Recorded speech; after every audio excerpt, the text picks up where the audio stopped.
What's going on, YouTube? It's the Hurry Up Offense back in full strength this week. TJ Winger joined by JT Creed and Mason. Guys, it's been a couple weeks since I had you guys on, so let everyone know how you guys been doing. It's good to see you guys again. Glad to be back. Vikings had a tough loss last night to the Bears. One of the worst games I think I've ever seen, but otherwise, good to be back. A Thursday night game that somehow was placed on a Monday. Mason, how's it going? Your Sunday for the Pats wasn't a whole lot better. Yeah, at this point, like I've said in previous episodes, at this point, let's just lose every game. But the game last night, I didn't watch it. But when I woke up this morning and saw the box score that 4 interceptions from Dobbs, I was like, ooh. And then I saw the highlights today and it's like, not all of those were his fault. But yes, Vikings major downfall, let down last night. But only probably 2 of those were him. But that being said, Jalen Johnson dropped 6 points at the same time. So okay, he threw 2 more. So yeah, could have been 6. Give and take. But anyways, real quick before we jump into the previewing each and every game like we do every week on the Hurry Up Offense, did want to note I've been such a terrible host. There's actually a bet link down below in the description to join BetUS. So great sign-up offers, get a 100% deposit bonus, or you can get a free $20 bet. All those links are down below, so definitely check all that out. But also, Mason, JT, what are our thoughts on this Frank Reich firing, man? Got to know what you guys think about that. Second shortest head coaching tenure in history. He got less games in Carolina than Urban Meyer and Nathaniel Hackett last year. Crazy. Yeah, I don't really get it. I think maybe he's just on like a different page than the owners. I don't know. So it's just really weird because I don't think he was calling. He seemed to be calling kind of the tank, which I would assume the owners would want at this like point. So it's kind of weird. I don't know. Yeah, well, to that point, actually, Dave Tepper owns a soccer team, and their team made the playoffs last year, got off to a slow start, and he fired the coach. So, no, this guy is like, tanking is not a Dave Tepper. The man wants to win all the time. Mason, any initial reactions from your side? I mean, other than the fact that I thought 2 or 3 coaches should have been fired before him. But, yeah, I don't really understand. There's not much you can do with that roster, so got to give him a little bit more time to, get his feet wet. And I mean, we've hit this point of the year where, the Steelers are firing an OC, the Bills are firing an OC, the Raiders fire a head coach, Panthers are firing a head coach, and it's just crazy to see this midseason turnover. I think the most, I don't want to say impressive, but the most glaring thing, the thing that most stands out to me, 3 consecutive years where a first-year head coach has been fired. Like, NFL teams are not giving coaches leashes. Urban Meyer was a disaster. Coaches and quarterbacks get no time now. Yeah, like at all. It's an immediate result business now, which is like. Those are 2 spots where it's really hard to do, and it makes you wonder if like the Lions weren't patient with Dan Campbell, where would they be right now? So or a couple of their coaches we can point to. But anyways, let's get into the meat and potatoes and get into the actual action for today's episode, starting with Thursday night football. Seattle Seahawks, Dallas Cowboys. Dallas favored by 8.5. JT, kind of feels like these 2 teams are going in different directions. So give me your early thoughts on this one. 8.5 points is kind of a large spread. Cowboys offense is cooking. Could see the Seahawks slow them down a bit, I would say. The Commanders, I mean, their defense was atrocious last week. And they have been for a good bit of the season. So I think there would be a little bit more of a defensive challenge from the Seahawks. They are playing at the Cowboys. In Seattle, maybe, you lean that way. 8.5 is still a ton of points. I don't know that I touch either side of it just because the Cowboys are so hot right now. But that's a lot of points. And I don't think the Seahawks are like a team where, I don't know, like the Panthers or somebody you just kind of write them off and you're like, oh yeah, 8.5 they cover. So I don't know. It should be a decent Thursday night game. Got some names on the field that we want to see. Kind of want to see if the Cowboys can keep it going strong because they're kind of up and down historically, especially Dak. So we'll see how it goes. I do feel like the up and down's a little less prevalent when they're at home. So I'm glad you shouted out the fact that they're at home. Because if it's in Seattle, it feels like a prime spot where they kind of have a letdown game. Mason, what are your thoughts on this Thursday night game? Yeah, you really hit it on both teams kind of going opposite directions. Seahawks kind of falling off. Kenneth Walker out for a while. You got Geno banged up. A lot of their weapons kind of banged up too. So Cowboys not so much. So like JT said, a lot of points. Probably wouldn't touch the spread at 8.5. I think they win. Maybe do a little teaser action, but yeah, I like the Cowboys.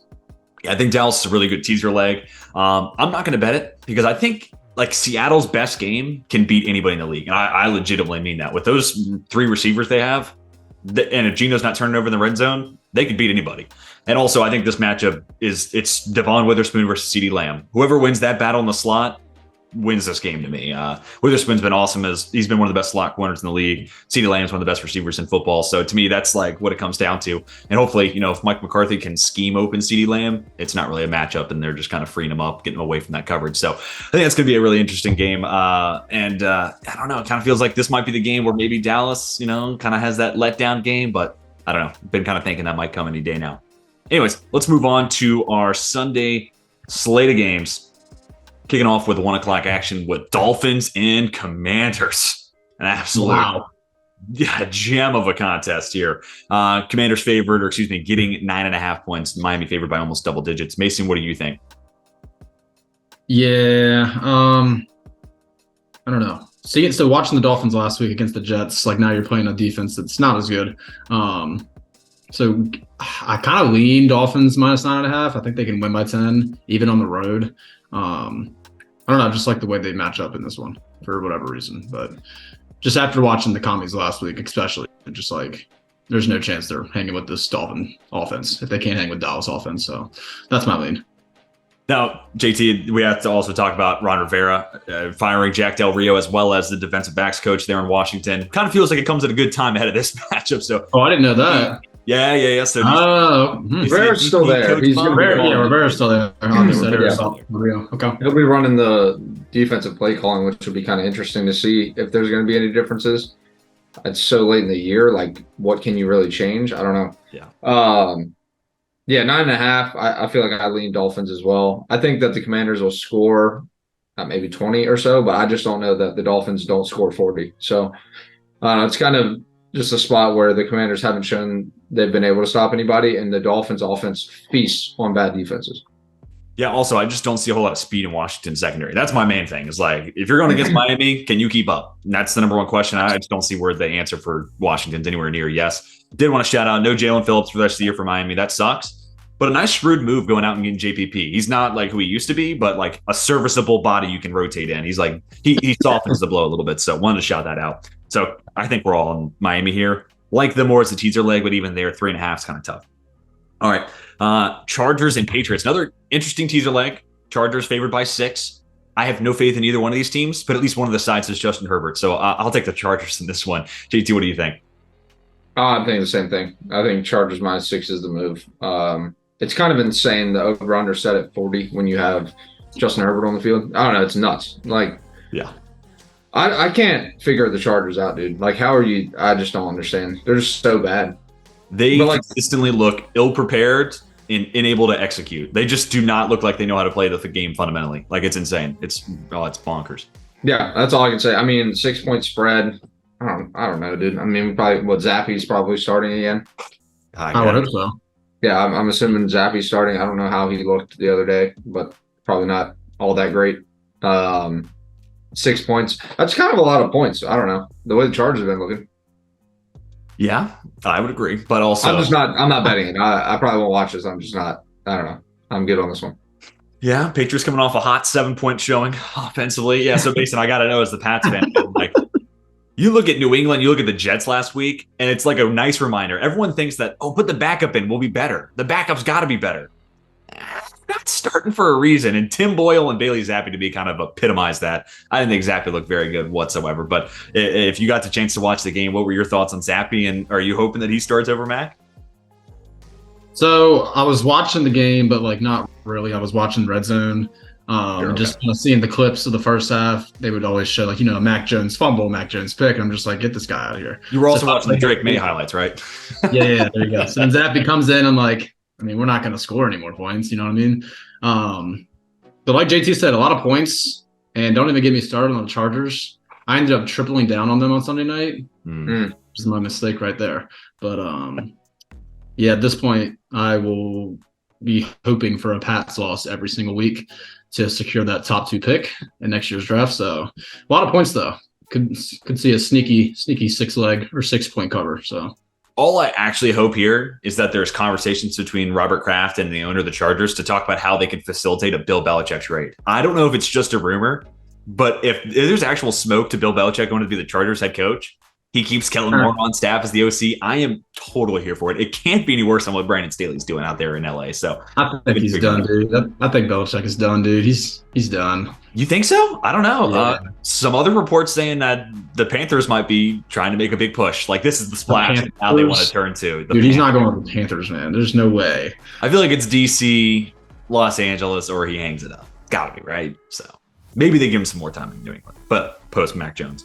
Anyways, let's move on from Mason's favorite team to talk about my favorite squad, the Arizona Cardinals and the Pittsburgh Steelers. Something I didn't think I'd say once this year. The Steelers are favored by 5.5 points in a game this year. That's remarkable. So I want to hear you guys' thoughts. The offense looked a whole lot better, looked rejuvenated, but man, it's a whole lot different going against Kyler Murray than it is Cade Browning. So let me hear your early leans on this one, starting with JT. Yeah, I mean, the Steelers definitely looked a lot better on offense last week.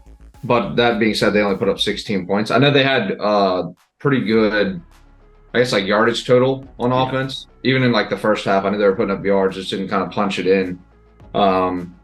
Cardinals didn't look great last week either. Kyler Murray, I think they're definitely better with him there. I kind of like the total at 41. I think it's a little low. I would think maybe like 45, something like that, 46. So I kind of like the over 41 there. And I kind of like the Cardinals at the plus 5.5. I think at like 3.5, I would be a little lenient, but I think 5.5 kind of leaves some openings for a teaser leg too. Just using the Cardinals to at least stay within 10 points or so. I think that's kind of how I would play it. Maybe that in the over. You bring that down a little bit. I think that's a good solid play. I like it. Mason, where are you leaning? Yeah, I'm kind of in the same boat as JT. I was kind of just thinking, not only are the Cardinals going to get blown out for 2 weeks in a row, but the Steelers probably aren't going to blow out a team. No offense, DJ. But, No, hey, totally agree with it. Totally agree. I'm not a Pats fan, but anyways. But yeah, you guys looked good last week. Yeah, Cardinals didn't, so could be a sneak. I like the teaser play. Like I said, I don't think the Cardinals get blown out. But what was that stat? The first 400-yard game in I don't know how long. 58 games. 58 games. 58 games. It had been damn near 4 years. Yeah, love to see that. But I also like the over too, over 41. So.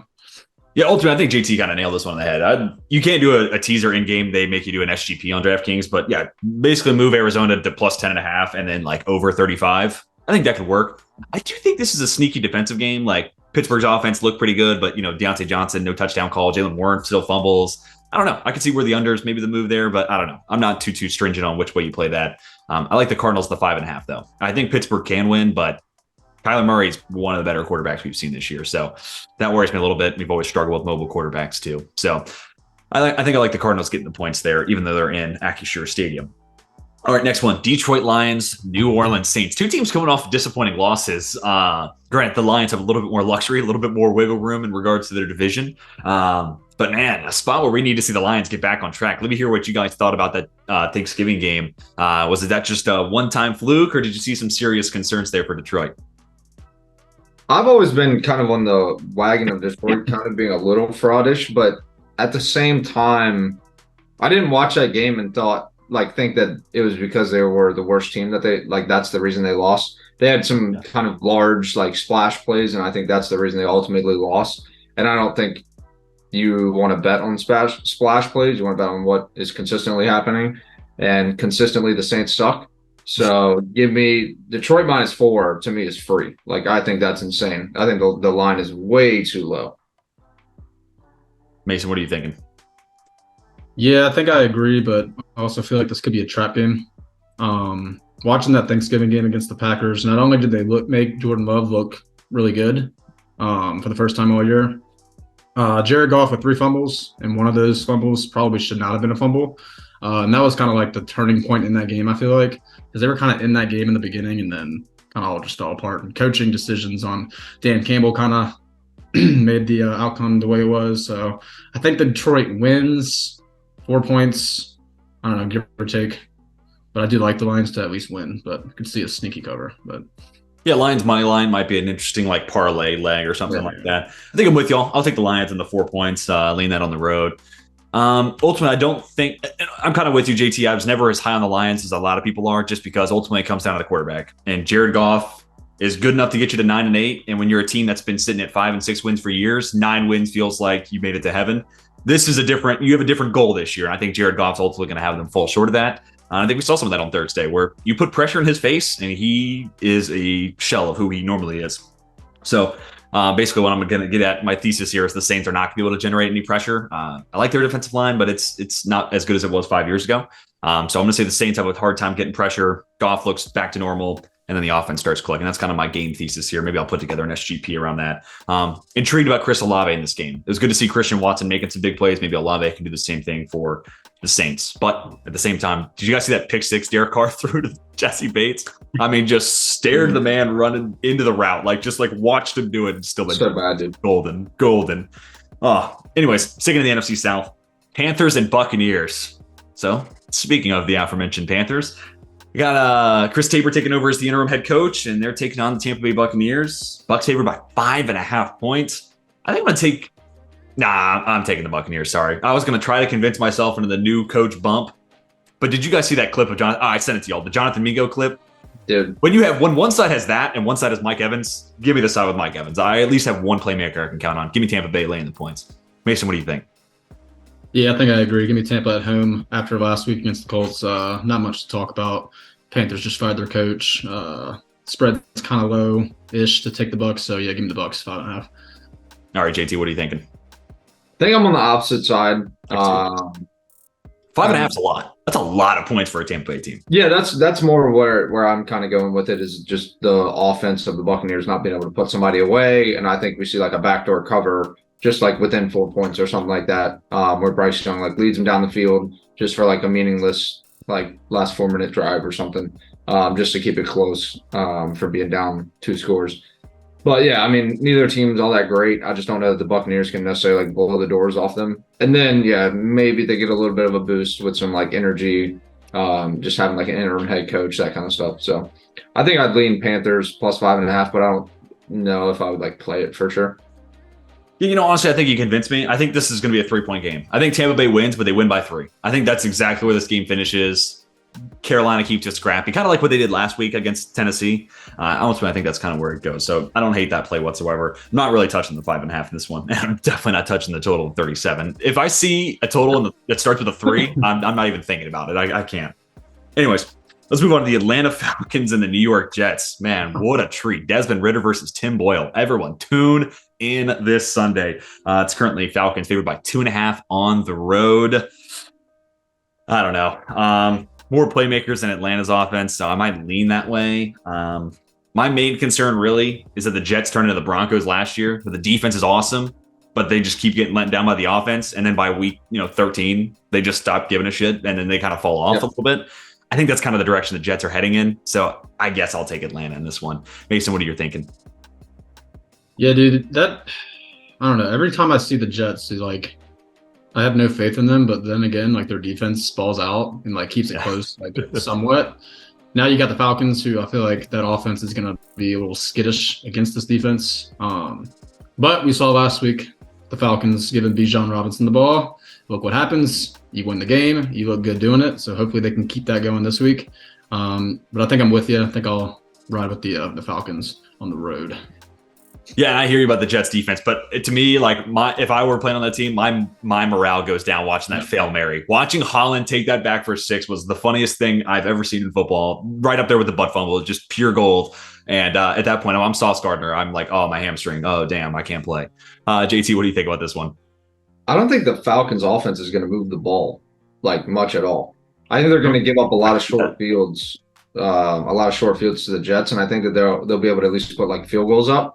So I kind of lean Jets here. I don't know at 2.5. I think I'd use it as a teaser somewhere. Sure, 8.5. Yeah, I like that. Yeah, 8.5. I think that's a pretty solid cushion for a defense that's that good. And the Falcons, I mean, if they can't run the ball, they don't really do much. And the Jets have such a physical front. I don't know that they're going to be able to generate a ton of offense. So I kind of like the Jets in this spot, just on kind of matchup. Yeah, honestly, Greg Zuerlein, good DFS fantasy play there, looking to steal some points from your kicker. If only this game was in the Dome, then I'd really love that play, but unfortunately at MetLife. All right, next game to talk about, AFC South clash, Colts and Titans. I'm a little surprised by this. Indy only favored by 1? I mean, I know the Titans are coming off a win, but they just beat a team by 7 that then fire their head coach. So I'm like, I don't know. Where I think this is kind of tough is Jonathan Taylor now out 2 or 3 weeks. The Colts probably will have a hard time running the ball. And do you trust Gardner Minshew to win a game? I don't know. That could be a little tricky. I'll take the Colts though, laying the 1 point. JT, what are you thinking? Yeah, I'm on the same page. I think that the Colts upside is far past the Titans upside. I just think they're a better team all around. Yeah. I mean, the quarterback play is more consistent. They were able to run the ball pretty successfully without Jonathan Taylor. I don't know that we see a huge step back. And they've just gotten kind of creative. They're playing, they seem to execute relatively well and play and get a lot out of the talent that's on the team, which we don't see. But they're like the opposite of the Chargers, I would say. Yeah. And that they execute kind of at a high level. They just don't have a ton of talent. Whereas the Chargers have a ton of talent and they can't execute anything. So I think I lean the Colts to just get it done against a team that's kind of lackluster. Well, the ultimate irony about you saying that the Colts are the antithesis of the Chargers, Justin Herbert's rookie year offensive coordinator, Shane Steichen, the current head coach of the Indianapolis Colts. So there's something about the man working some magic there in Indy. Mason, what are you thinking about this one? Yeah, I think we're all in agreement on the Colts here. Which means everyone punch your everybody bet Titans. Hammer down. Yeah, not having Jonathan Taylor is a bummer, but then again, Zach Moss, who's been playing pretty well, in Jonathan Taylor's absence at the beginning of the year, so they shouldn't be missing him too much this upcoming week. However, the Titans are pretty good against the run, so Minshew may have to get the arm going a little bit, but yeah, I think the Colts got it. And ultimately, I think if Tennessee wins this game, I think DeAndre Hopkins has like a crazy stat line. I think that's kind of the difference in this one. Derrick Henry might score a couple touchdowns, but I don't think he'll have like a big day. But Gus Bradley runs that cover 3. Nuke Hopkins will have his one-on-ones. And if Will Levis is just chucking it up and Nuke's coming, that's what I'm saying. I don't know how, Will Levis is a very hard person to bet for or against. Oh yeah, we only have 4 games of a sample. I don't know what. Really. Yeah, it's a little tough because he's got the tools. I'll put it that way. Like he can make it happen. It's just a matter of if he does it that day. Yeah, and like I said, against that cover 3 defense, if DeAndre Hopkins is winning one-on-ones, all right, yeah, I can see where Tennessee wins this game. But if not, then yeah, I see it's a long road to beat Indy. All right, 2 surging teams. This is already a game that I bet, so I will kind of lay low here. Broncos, Texans. The line originally opened at 3, so I kind of want to ask you all a 2-part question. If it's Houston favored by 3, what's your bet? And then now that it's at 3.5, I know it's only half a point, but that field goal hook's huge. Texans by 3.5. Who are you leaning on here? JT, let's start with you. I think the Broncos keep it close. I think I'd kind of lean Broncos plus 3.5. They've surprised me a little bit over the past couple of weeks. It looks like they've kind of dumbed some things down, at least offensively, and they're executing definitely at a higher level than they were earlier in the year. And then the defense is also showing up a little bit better as well. So I just think they keep it closer than 3.5. I don't know that they win the game. I think the Texans are a more talented team. I love CJ Stroud. But the Texans are going through like a very they go through a lot of like young team blunders where you're like waiting for them to close out a game or something like that, and then something happens, you're like, oh dude, it's just like a young team mistake kind of thing. So that's kind of where I would lean just into the experience of the Broncos to at least keep it within 3. Also, shout out the NFL for clearly getting the Tank Dell catch wrong on the sideline. That could have forced overtime, but it also screwed me out of my over Tank Dell receiving yards prop. So, NFL, if you want to pay me, I'll send you my Venmo info. But Mason, let me hear your thoughts on this one. Broncos get 3.5 in Houston. Yeah,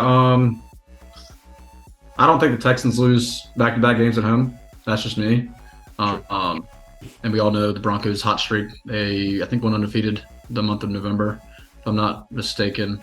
But yeah, 3.5 is tough. I'm taking Houston money line and a parlay, so probably not going to bet that straight. But if I had to take a lean, I think I still lean Houston. I think they kind of put up some points in this one, even up against that Denver defense. But I don't know. I like the CJ Stroud, Tank Dell duo. Who's the other receiver? I can't even think of right now. Nico Collins. Yeah, I just like the weapons they got this year. They look good. And it's a fun team to watch. So, the Texans. Oh, they're definitely #fun to watch. I already bet Houston -3 on Monday morning. I saw that and I was like, I had to jump on that. I just think these are 2 teams that are surging, right? And Texans have been kind of surprising all year. Broncos have been hot of late. The Broncos' defensive stats are so they're prone to regress back to the mean. Like their turnover differential came out of nowhere, and there's a couple of their stats where it's like, odds are you're not going to maintain that or you are a completely different team the first 4 weeks. I think it's going to meet somewhere there in the middle. So if the defense takes a couple steps back, I think Houston's just genuinely a better team. And again, if you make the right call on the Tank Dell catch, that game's going to overtime and maybe they beat the Jags. Like the Texans might have been the better team in that game. So I like Houston. And like you said, Mason, I don't see them losing back-to-back games at home. All right. The perhaps game of the weekend, 49ers and Eagles. To me, these are the best two teams in the league. Number 1 and 2 in my power rankings. 49ers favored by 2.5. Spoiler alert, I've already bet it. I think 49ers are the better side here. I think I've seen them play better football this year. I feel like I haven't seen Philly play their best game. I have definitely seen that out of San Francisco. So maybe this is the week where the Eagles put it all together. Mason, what are you thinking? Yeah, I actually agree. I've already taken the 49ers. Oh, I know where JT's at. Man, it's making sound effects. See, like, and I was thinking about this, like, obviously it's not much of a sample size, but last week, Eagles, Bills, you look at the weapons there in Buffalo, and then you look at the weapons in San Francisco. You got McCaffrey, you got Kittle, you got Debo, you got Ayuk. I just think they've got a lot of more mouths to feed. I just think it's going to be a little bit too much for Philly.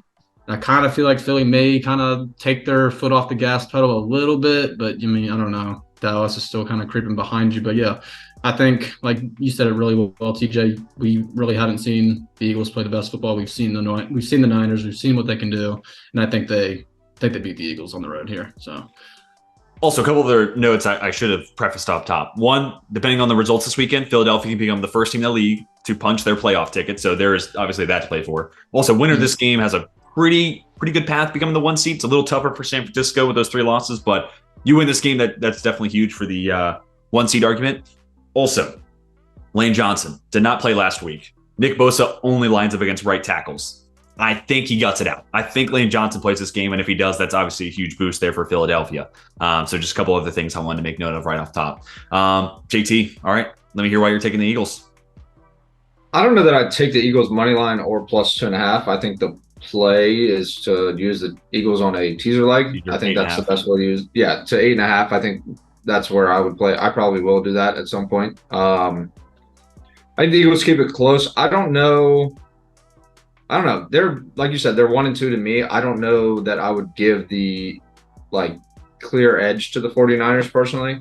And I don't know that I think the Eagles, it's kind of weird because the Eagles are a very physical offense. The 49ers are a very physical defense, and they don't really change that. Like week to week, they play pretty similar. They don't, I was watching some things on the 49ers defense, and they don't even game plan for offenses essentially. Yeah, they come out in their defense and they make you beat them at their defense. And the Eagles kind of do the same thing when they're on offense. They come out, they run very similar stuff on offense, and they make your defense beat their offense. They don't really game plan their offense to your defense quite as much. So it's kind of interesting to see how that might play out. It's a lot of physical against physical. I do think that A.J. Brown is someone that's going to have a huge impact on the result of this game, whether he shows up or not. Just being the fact that he is a very physical receiver that can handle the physical play of the corners. He's a tone setter. Yeah, he's a tone setter. He can handle the physicality of the 49ers. So I think he has a big game. And I think that the Eagles will just keep it within a certain amount of points. I don't know that I think it's a 50-50 game. So however you want to play the spread, 2.5, it's a 3-point, difference. I don't really care which way you play that. But I do think they keep it close just because of kind of how they match up. Yeah, and I mean, we haven't talked about the Chiefs yet, but I already have a teaser place where the Chiefs are down to a pick 'em against Green Bay, and then I have the Eagles out to 8.5. So I'm with you all. Yeah, that's great. I love that one. And that might end up being my lock of the week. A little spoiler there. But talking about physicality, if it's going to be a physical game, I'm taking the 49ers. 10 days of rest versus Philadelphia, who played an extra quarter last Sunday. Sure. So I don't know how much. I mean, it's 10 minutes of professional football players. It's probably not that big of a deal, But 10 days of rest is. And that I can definitely count on. So that's part of why I also like the 49ers in this one. But hopefully this game just lives up. If this game becomes 31-3, whoever wins, doesn't matter. I'm going to be so pissed because this is the game I'm looking forward to most. I do think Hufanga being out for the entire year is going to hurt the 49ers on the back end. He's not a big name among national media, stuff like that maybe a casual fan wouldn't know. That dude's all over the field, every game for the 49ers. And him being out for the year, I think that's going to hurt them on the back end.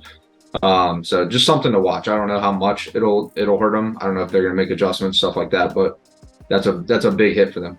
Yeah, I think Jair Brown served admirably after Hufanga got hurt, but Brown in college at Penn State was kind of a do everything, I'll move around the field kind of guy, and that's what Hufanga does. He's almost like Josh Metellus for the Vikings, where it's just I need you to do something for this one play just to throw off the offense. Go here. And like the dude will do 1,000 different things in a game. That is really kind of remarkable to watch. So no, it's a good shout there. The Hufanga injury is tough. All right. A far less interesting game. Browns and Rams, final 4 o'clock game to talk about. Rams favored by 3.5. This is tough, man. Rams coming off one hell of an offensive game. I think it's gonna be Joe Flacco this week for the Browns. It sounds like it's gonna be that. So I have no major lean here. That Browns defense is too good. I don't know if I can bet 3.5 points. The total at 39.5. I might go over on that if Flacco plays. I know that sounds crazy. But I might go over there just because Flacco can still put it in the hands of someone like Amari Cooper. Mason, do you have any leans on this one? Well, I disagree completely with the Joe Flacco take. I think if Joe Flacco plays, then I'm taking the Rams all day. Okay. That's just me. I couldn't tell you the last time Joe Flacco played. Do you know? Last year. It was last year? Yeah, he won that game for the Jets and like that huge comeback against Cleveland, ironically. All right. Well, I'll just go with my initial read. I'll take the Rams minus 3.5. But it'll be interesting to see if Flacco plays. All right. That's all I JT, got. what do you think? Yeah, I'm gonna go Rams minus 3.5. I think I really like that as just a straight play. Mainly because of early this year, kind of the success that the Rams had on offense, and we saw them string together a few games where they were just kind of lighting up the scoreboard, and then it kind of dies off. They get some pieces back healthy, and now last week they just lit it up again against the Cardinals. So it's not anything too crazy. Much harder task here, but that being said, I'm going to just kind of trust that McVay kind of continues a little bit of a hot streak, and 3.5 is nothing crazy. If it's at 7.5, I'm not touching it. Even 6.5, I'm a little more hesitant. I think 3.5 is kind of a good spot to get the Rams on what should be an uptick offensively. Yeah, and 3.5 is the perfect line for the book to make this because the 3, I'm jumping on this. Field goal and I get a push, cool. Give me the Rams because they have the way better quarterback option in this one. 3.5 where it's like I can see this being a field goal game. Sure.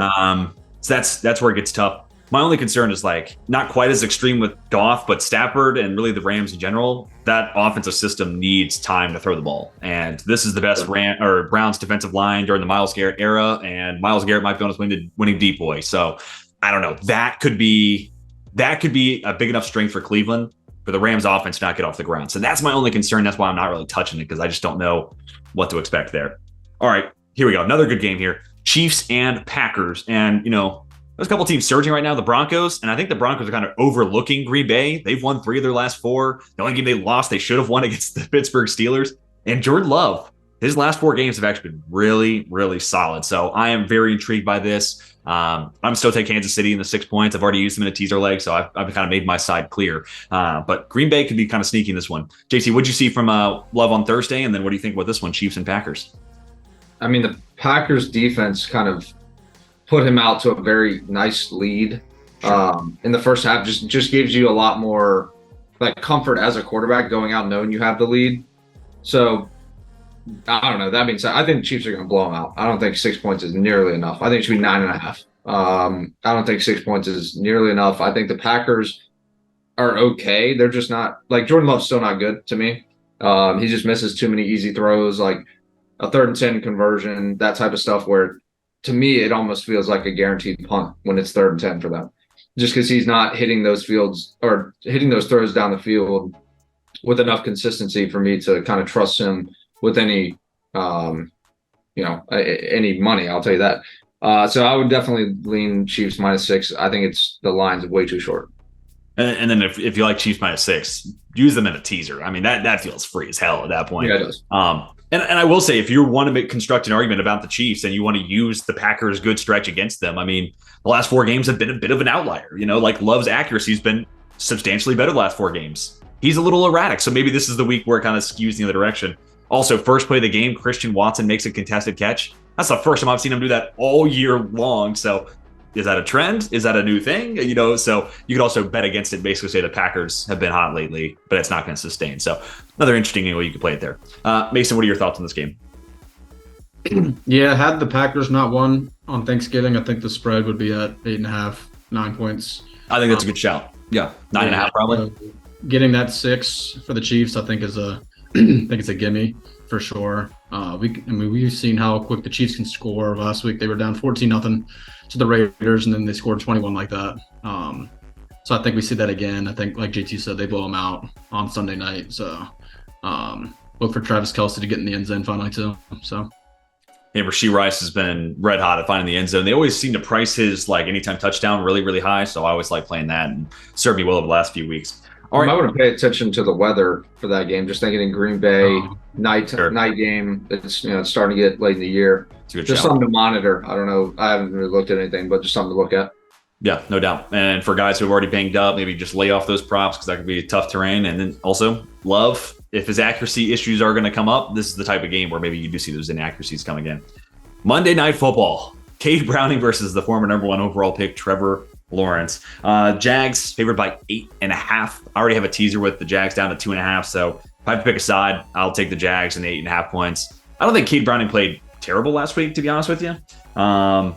But yeah, I can't buy into the Browning effect. Also, that defense is a little banged up, so it's just tough times right now for Cincy. They should embrace a tank, low key. Like if they get a top 12 pick and add Joe Burrow back next year, they might be nice. Like who knows, So obviously easier said than done on the outside. So Mason, what do you think about this Monday night game? Yeah, kind of in the same boat. Originally, I was going to take the Bengals with the 8.5 points. I think it's a lot of points, but had you not highlighted the Bengals defensive injuries, because that's something that you would know, not me. I think I'll take the Jags. It was kind of 50-50 for me anyways, but I don't know, dude. Something about the Jags. They're just like a weird team to watch. I don't know. Like even last week against the Texans, like they had chances to run away with it. They just didn't. So I could see a similar scheme this week. But yeah, I'll roll with the Jags. It was good to see Calvin Ridley back-to-back weeks actually filling up. That was nice, especially as a fantasy owner. JT, what do you think about this one? Yeah, I'm going to kind of piggyback off what he just said about them not being able to run away with the game. I love the Bengals plus 8.5 here. Okay. I don't think Cade Browning looks that bad, or I don't think Browning's looked terrible. And honestly, kind of thinking about the game last week, like to me, the Steelers are similar to the Jags in a way. Like I think they're very above their record constructed. Yeah. Aside from their record, like to me, they're kind of similar teams in the way they play and the way their games kind of evolve throughout the game. Just not being able to put people away if you beat them. I think the Jags are slightly better on offense, but I just don't trust the Jags. I love 8.5 points. I think that's a lot. Awesome. Well, there you have it. Well, guys, that will do it for our game-by-game preview. Now it's time to step into the kitchen, take a step into the laboratory, whatever you prefer, and let's cook up some locks of the week. So I got a handful of teasers I've already bet this week. On top, I've already got Houston -3. My teasers all revolve around pretty much the same group of teams. Like I said earlier, Eagles 8.5, Chiefs to pick them, and then I have Jags down to 2.5, Chiefs in a pick them. But call me dangerous. I think I'm going to do it. I'm going to do the Chargers and the Chiefs in a pick them. I'm going to go AFC West heavy in this teaser. If McCorkle Jones or Bailey Zappi beat Justin Herbert, at that point, Brandon Staley's got to be fired that game. Like he cannot make the flight home. And as impressed as I've been with Jordan Love, Pat Mahomes on the other side, we saw more from Rashee Rice, Travis Kelce getting back involved. I like the Chiefs to win that one on the road. So that's my lock of the week teaser with the Chargers and the Chiefs down to a pick 'em. JT, take it away. Yeah, similar play. Doing Chiefs money line, and then I'm going to go Lions money line against the Saints. I like that. So if you put those two money lines together, you're getting a plus 104. That's even better value because so that's going to be my lock for sure. That's a hot one for sure. I love that. Mason? Those are both good. Yeah. All right, plus 272, 3-teamer. Oh, yeah, Sirski. Yeah, you ready for this? Back out. All right. Lions money line, Texans money line, Niners money line.